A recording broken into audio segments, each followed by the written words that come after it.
Ladies and gentlemen, welcome to another episode of Prrrr. The Black Stars of Ghana is in action against the Pharaohs of Egypt tomorrow in Cote d'Ivoire for the Afcon second game, match day 2 of the Afcon. The first game against Cape Verde, Ghana lost 2-1, and then they are hoping to bounce back in this particular game.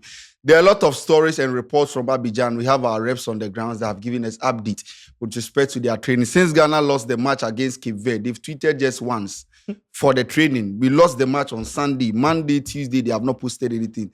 Just midnight, they post training pictures of the players. They have not allowed some of the fans into where the players are allowed to speak to, because they say they are doing things behind closed doors. The Deputy Minister of Sports has also said something interesting, or not, if you know, which is perfect Ghanaians to understand. Reports this morning is that the Ghanaian fans are also praying for the Black Stars tomorrow, for them, God to come in so that they win the match tomorrow. A section of Ghanaian supporters in Cote d'Ivoire this morning have gathered praying for the Black Stars. In fact, they really prayed for player like Kudus Mohamed, Fireman Kudus, a bit now it's me against Egypt on Thursday. Look at them. They are on third days praying for the Black Stars of Ghana. This is Velasco reporting live from Free World Hotel, La Cote d'Ivoire. Egyptians pray 5 times a day. Who bonfire once? You want God to help you win. Interesting story from Abidjan. Ajo, the Deputy Minister. Okay, I'm doing this with Mirifi Blasters and Mama introducing me pandits. I'm sorry. Elikem. Yes. And then How the daddy? Oh, come on. Why he marry? No, my daddy. Okay. Daddy Elikem. I will call you daddy.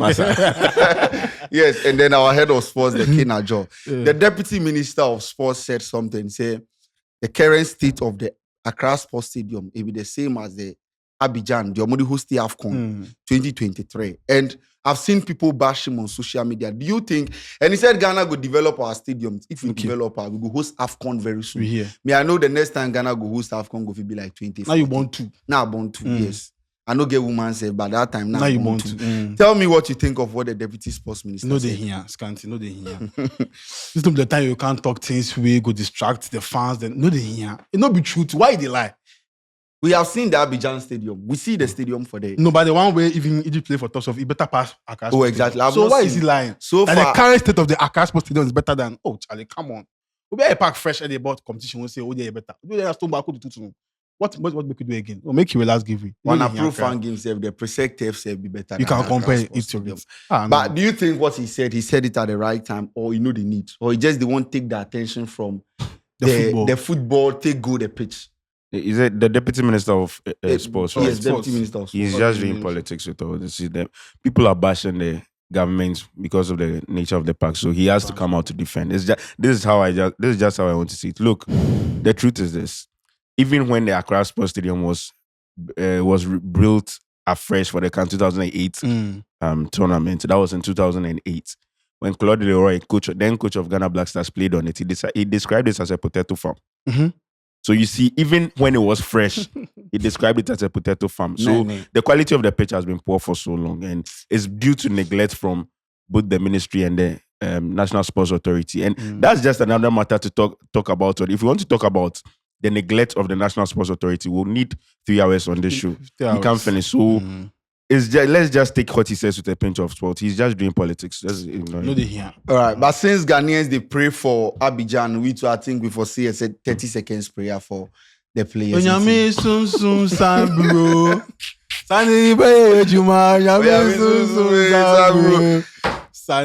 fit pray, Scanty. You go fit pray. If you go the back top, your coach in thinking, your abilities, then what you go fit do, and it's a little bit of luck. You the here for the day. So yes, let's go straight into the game. Ghana against Egypt. Elikem, I want to know Ghana, our chances in this particular game. This is we perceive this game to be the most difficult game for us in the group, but we have lost the first game, and this is the game that Ghana needs to bounce back. But we are very unfortunate that we have to bounce back against a team that's also supposed to bounce back. What do you think of this particular game? Look, initially I was very scared, but my fear, I'm still not confident Ghana is going to win. I'm not fully confident, but I'm trying to give myself hope from certain things, certain intangibles that don't have to do with the football. The first one that is giving me hope is something that I believe in. It's numerology and it's superstition. Ghana have never lost a second group game at any major tournament since 2000. Wow. It is something that look, you can choose not to believe it, and I'm not saying that there's an empirical evidence to support it that Ghana won't lose tomorrow, but it is something that is a trend, and normally we know, and you and I know that in football sometimes these trends tend to come up when you play against these teams. So that's one thing that is giving me a little bit of hope. And the second thing I would say, as a Ghana fan, as a Black Stars fan, that gives me a bit of hope is I watch Egypt against Mozambique. They are not that scary. Okay. The only problem I have is Ghana are very poor. Ghana looked very poor against Cape Verde. See, the first 25 minutes scared me. It was one of the. It was very sad. The last time I felt this sad watching any Ghana team play was when the under 20s, was it the under 23s lost 6-1 to Morocco in the just ended under 23 Afcon. I think that was last year, a few months ago. Yes. That was the last time I was that sad and scared for Ghana football. Because when I saw a country like Cape Verde, who after just 25 minutes in the game had pinned us down so much that they were knocking the ball around at a very slow pace, like it was a training game. It really, really got me worried because I just thought to myself, like, we're all sitting we're all at Sierra Leone. So I was there and I was just leaning against the back and I was like, really? That's bad. Like, have we fallen off this bad? Like, Charlie, yeah, is it this bad? Because it was like for about a sequence of 2 minutes, we couldn't get the ball off them. And they were not, and it wasn't like they were even in a rush. They were not in a rush. See, when a team begins to do those things in a game, it makes you the thinking is almost true. Exactly. The fear factor is gone. That is what Manchester City do to teams like Burnley or those small teams when they face them. They begin to knock the ball around at a slow pace, then they walk at a walking pace in the game. That's what Cape Verde was doing to us in the first 25 minutes. Sheffield United. We improved a bit in the second half, but I think about that first 25 minutes and Cape Verde only got one goal. But when you look at a country like Egypt, even though I say they were not scary, they were not that scary against Mozambique. If you give Egypt that kind of freedom to control the game to that level, you might be 3 goals down by the first 25 minutes. The Kinajo, Ghana versus Egypt. What be your honest assessment? Scanty, I realized something about the tournament, not only Ghana. I've realized some teams are not getting acclimatized to the Afcon ways. What is the Afcon ways? The physicality, the 50-50 balls, goalkeeping department. Child teams come to the tournament, they are not doing it well at all, including we Ghana. So that's why they get upset so much. So the Afcon ways, if you want to win the Afcon, even your wingers should be physically built to do take-ons, to do your midfield. See Mali in midfield. See Cote d'Ivoire in midfield. They know the ball play. When they be built physically, then they there. See one in midfield. Bring Saleh Sef there. You were born out to be because I want mean they're not physically there. The Afcon rules there. Claude right tell you at the line. Your wingers Sef will be physically okay to take on the fullback. We have Jordan, Ayew, and Joseph. We have chairman there on to me. So I realize it'll be only Ghana pay, but this tournament could be upsets. Maybe if you get the knockout stages, maybe the big boys will come to the party. But so far, make the big boys up them again, including Ghana. Ghana, you think Ghana go fit up our game? Yeah, we have to. We have to. We have to. Because me, I asked Elikem was say Ghana, we are falling off. That bad that right now our level be. We are not even the level is Djibouti, Botswana, Ethiopia. You take go, you carry go. Djibouti. Nah, I refuse to believe we are that bad. I refuse to believe. But no, you see, what I watch against Cape Verde really scared me. I'm not gonna lie. That be the hope. If Comoros they beat you, the record is that Ghana, our last 10 matches at the Afcon, we have won only one. Right from 2017. You know my problem. You know my problem. When I build that self, we go give some Ghanaians hope. Some small hope. No, they exist. Okay, make it go into the game inside. Build up from behind. You go play Ofori, right? We all go play Ofori. No, me I no go play Ofori. You go play at Walakot. Tizigi DJI. But the argument be say we don't get good goalkeeper. We don't get at least top-notch goalkeeper. The reason why I believe Ofori is even starting is that you see, with Ayew not in the game, you need some sort of leadership. Okay. Partey is also not there, so that's your first 2 captains gone. Your next captain is Ofori. Yeah, I'll play for you. Is Ofori a leader? Does he have He's the a- leadership qualities? The club side per record, he barely gets his time to catch. In that time, You see, with he Ofori, barely gets time to catch as his club side. Or the Ghana Didn't catch captain. with Ofori, Mhm. he was awarded a captain at a period where he was the most consistent player in the team. Yeah. Mhm. After that period, he was unlucky and got injured. Injured, yeah. Several injuries have come. So that is what has caused his form to be what it is now. But at the time he was awarded a captain, to be fair to him, he was one of the most important players in this team. That was around 2019, circa 2020.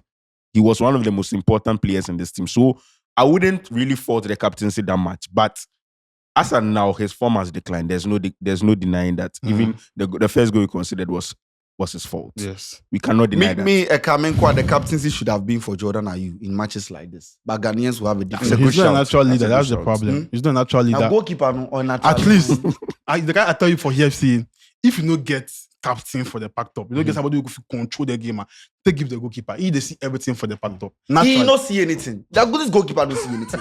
He just made some 1 or 2 brilliant But saves, can't and the saves that Jordan he made. can't captain we. He's not a captain. But of Richard team. Ofori can't. Okay, At least. no at problem. least. We'll So, not talk. you We'll see, not talk much about the. When we captaincy. go into the game and some tactical analysis and things, set pieces, set pieces. They're not Africans. That be them a stronghold. Then come the game is harder. I'm on fast set piece and the India go. The free kicks, the dead balls, the corner kicks, they don't joke with it. So I'm expecting the technical team to be aware of this. That we focus on the set pieces. This is why I'll bring Amate into the fold again. We start him and bench Salisu. Because he's not much fit. His body language is even off. So set pieces. Lucky for we score and I go from set piece. To the positive side, let's make that like more often. Get a plan for the set pieces. If you get free kicker, make the Jordan Ayew free kicks. It's as simple as that. He's the free kick taker. But he's not playing it well. But he's the. You see, I'm coming on. He's the free kick taker. Is he making good use of it? No. Give somebody else another chance. You can't tell me he's the only one who can play a free kick and play it well in the blaster setup. okay, but you see, free kick there, we all know say they practice some for training grounds. Yes. And as they practice for training grounds, they pick the best person where they get the shot on targets more. And that is Jordan Ayew. So if you see any player standing behind a free kick in the game, it means that for training grounds, he is the best. And on match day, October no kotoye. Abidjan. Now said the best in the two abonting. So have we tried that Shimeru? No, we have not. I've not seen a Exactly. free Have we kick from him tried yet. Joseph Pinstall? No. So let them also try and see. So we are scoring from a set piece. Corner kick, it'll be good. Let's do it more and let's defend set pieces well. Now let's come to the build up. If I go bring Amate back into the defense and Jiku in passing abilities, it dey low. And you go agree plus me say it no be good. So if Kudus go play, if Kudus go start this game, then you could play Salis, then Ashimero. Then Salis go help with the build up from behind. So you're right back, you go come out Odoi from there, then bring this guy, Seidu. Then if we dey progress the balls, make Joseph Mensah do the overlapping. Oh, that guy could get work do Moro Scanty because Salah being man. If for tax Salah, if for overlap. So if I'm the assistant coach, I will give Mensah more like time today throughout. Give him the film, say you can overlap, you can go and cross balls and come and what tack or make sure Salah is what quiet. The work all go there in top Momo. If he struggle, he go pay me. I'm not go shock if he struggles, can't. But if he no struggle, advantage for him because I come to face Salah. Because I really mean this is how I approach the game. Seidu, Jiku, then Amate, then Gideon Mensah. But if we dey transition to the midfielder, it will count in the back three. Then it will be Seidu, Jiku, then Amate. Then Gideon Mensah go join the midfield. Then also go join the attack. So you get 3 back. Then Salis go do the what? The deep line playmaking for you. The register. Then Ashmore go join Kudus at number 10. If Kudus no go play the game, put Ashmore for 10, then play Baba Idrisu, then Salis. If you want Gideon Mensah to overlapping has to do with your left or right winger. Yeah, yes. Mm-hmm. You damn forget some kind of bond. He needs to be very good to help you overlap or So I'm underlap. going to the wingers. Jordan Ayew I like that. and Gideon Mensah No overlapping. telepathy. Thank you. Even the first game save, Jordan Ayew and Gideon Mensah, he don't know the time when I should cross Jordan Ayew. No connection. No chemistry. If I watch the Mozambique game, I watch the highlight of the game. They didn't mark Salah. You see, I know Ghana, our coach will take an agenda, say, Go and tag Salah. Salah no more she will Afcon. Salah, he's not productive in this Afcon. Just go Mozambique from not the really box inside. mark Salah. They just gave the whole team a chance. What do you think the Ghana coach should do for Mohamed Salah? Make them give him, hey, you your man, they mark him tight, or let's just give him the free role to play. You have to mark him. Yes. Before mark You him. have to mark him. If Yeah, we yes, I get see it. this country, this game I watched from Ghana, one worrying thing I saw was we have a problem winning back the ball. So we cannot once we are poor winning back the ball, we are our midfielders. Baba Idris, I think I saw a stat. I've not cross-checked, but I saw a stat that said he didn't make a single tackle the whole game, and he was our defensive midfielder, which is very bad. So if we have a problem winning back the ball, we cannot take that risk of not having a plan for Mohamed Salah. We should have a plan for him. I believe our best chance is to have a man to man mark him.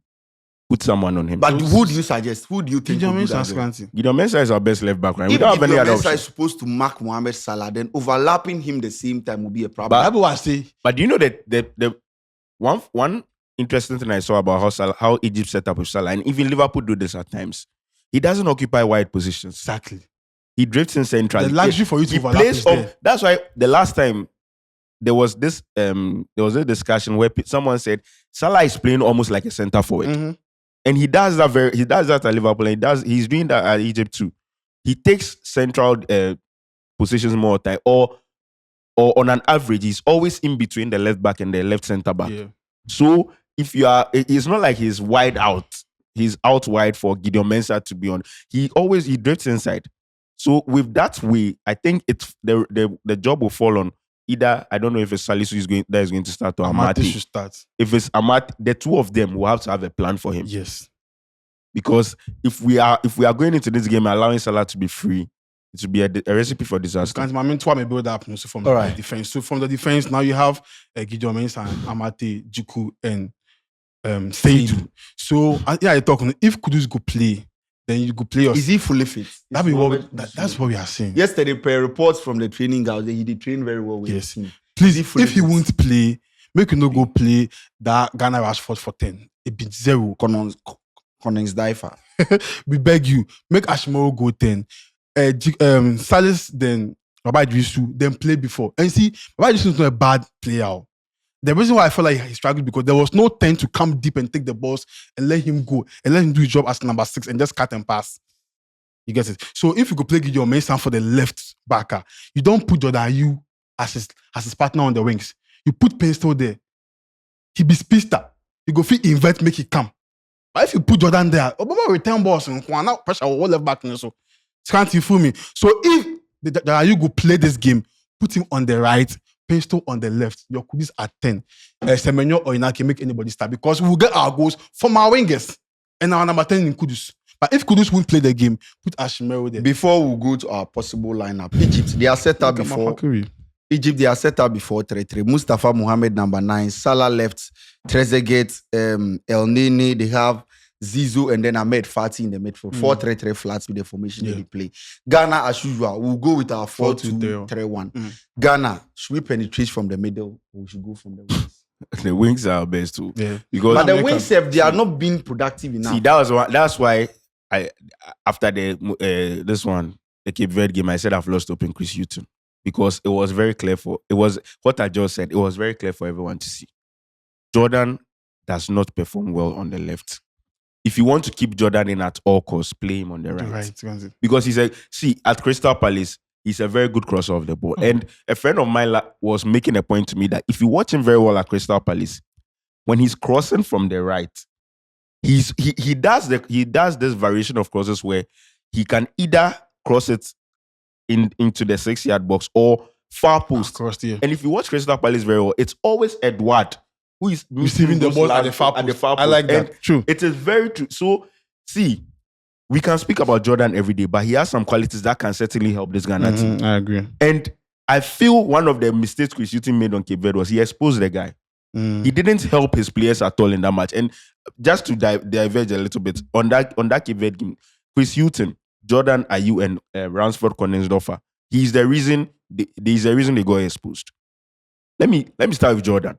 Anyone who says Jordan had a bad game, I'll disagree with you because when you watch the very first half, I think the first 30 minutes, Jordan's experience came to bear, and he was one of the most important players in the team. Let me explain it to you. When there was pressure on the Black Stars and no one was able to win the ball, Jordan Ayew was the only one who could hold on to the ball for at least 10 seconds.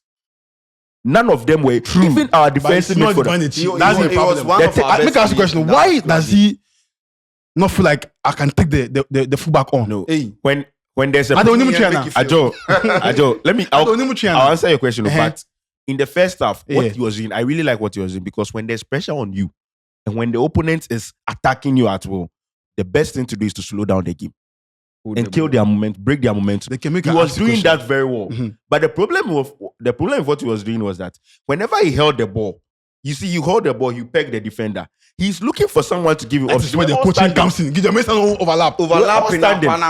Yes. They were all standing. So what he does is that then you intentionally hold on to the ball, then you get fouled. So you ask the question about where make we do wanna build up or wanna chance creation from. Yeah. Maybe the range like we said. All right. But you see, we keep on letting the crosses go into the box. We hesitate too much. The number of passes that got to our striker was 2. Just look at that. So when you're on the ball, so if Pencil is on the left and he cuts in, he has the option to what? Give an in-swinger. Elikem, before we go, let me ask you. I want Osman Bukari to start this particular game because of his speed, and he always the one enter the box ahead of Jordan Ayew. Personally, that would what me and they think. What be your possible lineup for this Ghanaian team, especially the attack? Attack, okay.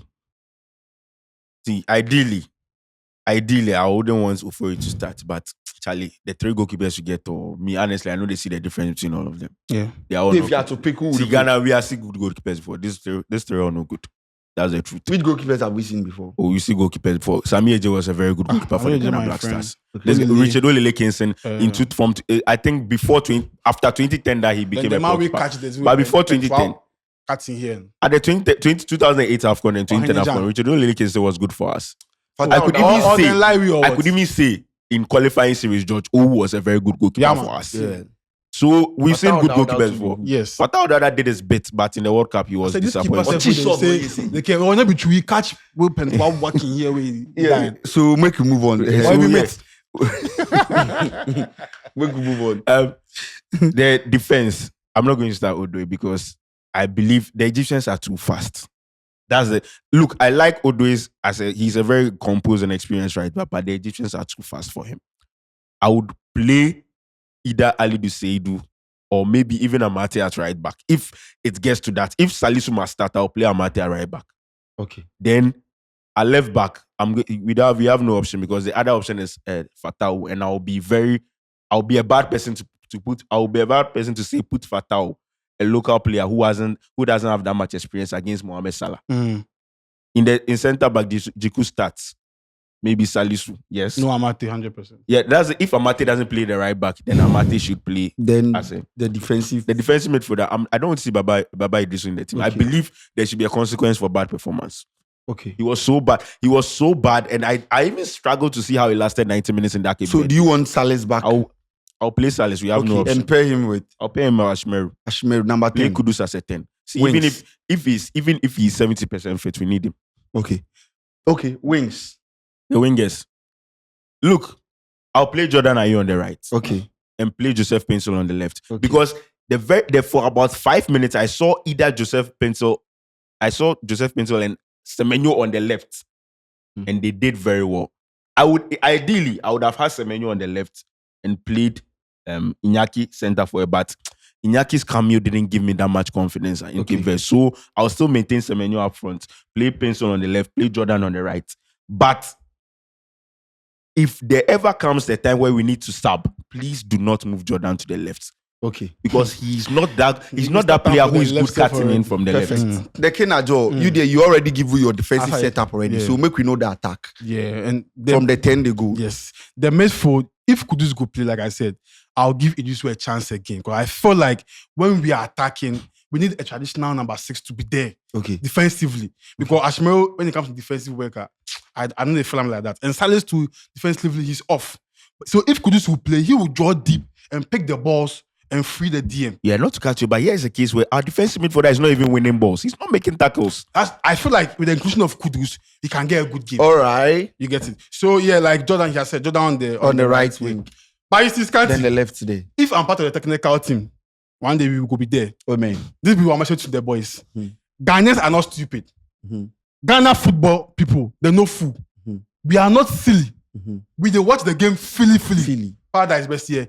If you go and you give it your all, you give your 100%, you die for the nation, and we lose or draw, nobody will blast you. True.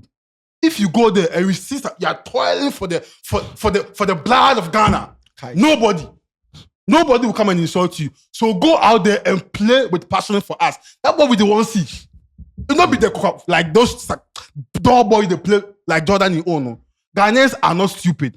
Go there and play with passion and lose Capona. We won't bash you. We there will surely support. Your number 9, Semenyo.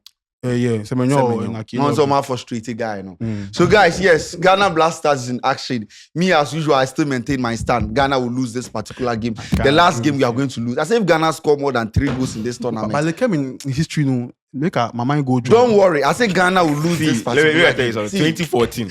2014, we lose first match 2-1 against USA. Yeah. Second match be with Germany. Yeah. The best team, the people who eventually went on to play, and that was our best game.